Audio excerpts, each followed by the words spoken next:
Walang matataas na building, yung talagang apartment houses, ganun ang mga nandito. So gahangad-hangad ko guys, ay kailangan ko rin nga titingnan ang pag-aapakan ko mamaya, ay pag ano ko pa ay natisod na ako, matilapon ako sa harap. Sige, pay attention lamang. Nag-ano sila dito, nag-prone ba, naglilinis sa mga puno-puno na may mga matataas na o tumutubo na mga sanga. Gina-prone na nila pang ano, siguro pang ready sa fall season, kasi pagka fall na nga eh, September 21 fall na pala. Ayun, tapos ito, iikot-ikot lang muna para pag dating ko doon sa simbahan, at least uupo-upo na lang doon sa loob. Ayoko rin namang pupunta doon sa Stop and Shop, kasi may Stop and Shop naman dito guys, at saka yung sentro doon, ayokong pumunta doon kasi malayo-layo na rin yung lalakarin pagbalik ko. So ito lang mga isang block dito, isang block na maraming blocks naman yung naikot ko. Pero ano ba, mula sa Westchester Avenue, yun ang ibig kong sabihin. Kahit ibang marami ang naikot na nadaanan kong street na, dito ako sa Seymour Road lumiliko-liko. Tapos pagliko ko dito, doon na rin sa ang puntaryahin ko, ang Westchester Avenue. Ayun lang, hindi na ako pupunta ng iba pang another block doon, para hindi ako masyadong mapalayo. Ano ba, ilang oras na ba? 10:05 pa nga eh. Hindi naman mabilis ang pag-iikot-ikot ko. Tapos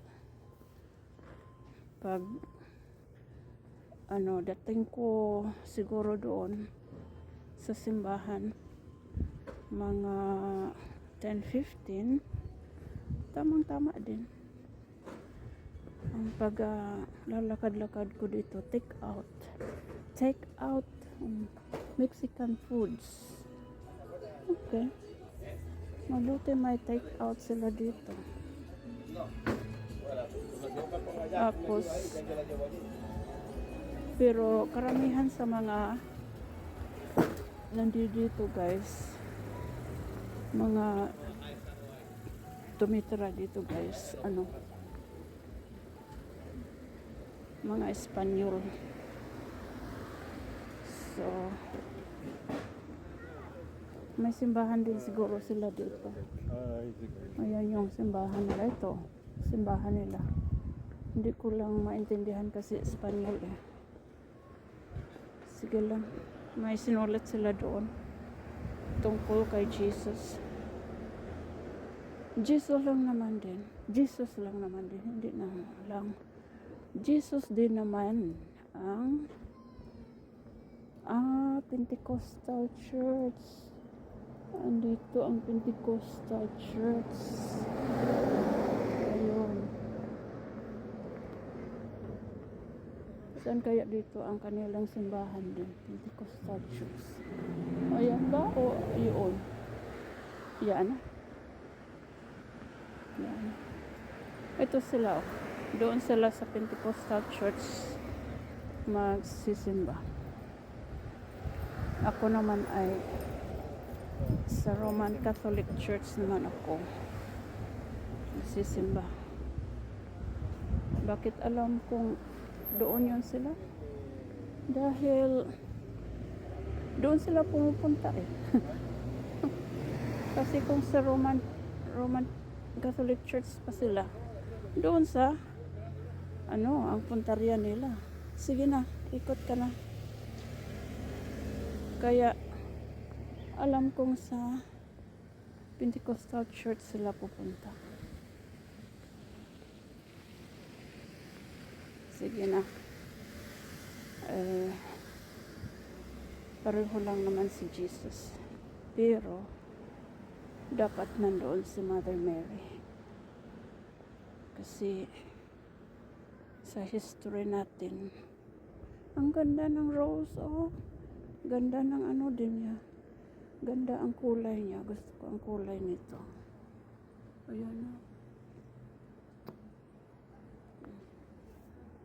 Sige na, konti lang kasi maano tayo. Tawag niyan. Maka-violate tayo ng nangunguha ng picture sa rose. Ang dito, hindi malinis ang kanilang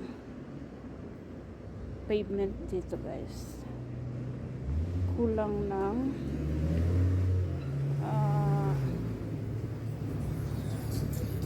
ng ordinansa ng tawag niya. Kulang ng ordinansa. Kulang ng pagkasabi sa kanilang namuno, ganun, na yung mga local dito, tingnan nga ang kalye kung makakatawid ba,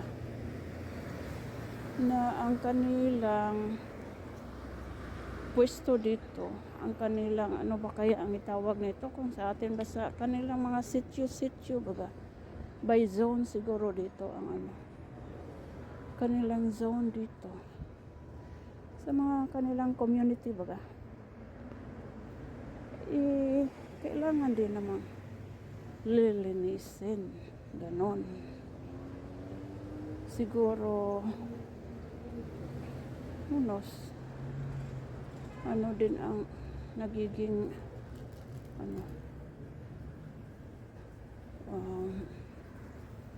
ordinansa nila dito. Ayun yung church na yun, guys. O kaya siguro yung mga tao na yun galing sa church dito. Good morning. Ito naman yung Methodist Church. Yan. Kikita na yan. Methodist Church naman yan. So, ayun yung bagong building, oh. Yellow. Pero hindi yan yellow talaga. Yun bang nakadikit pa yung pangalan ng company yata na nag-construct niyan. Kaya yellow pa ang makikita natin. Pagka natapos na yan, aalisin na rin yan nila. So, ayan yung Pentecostal Church.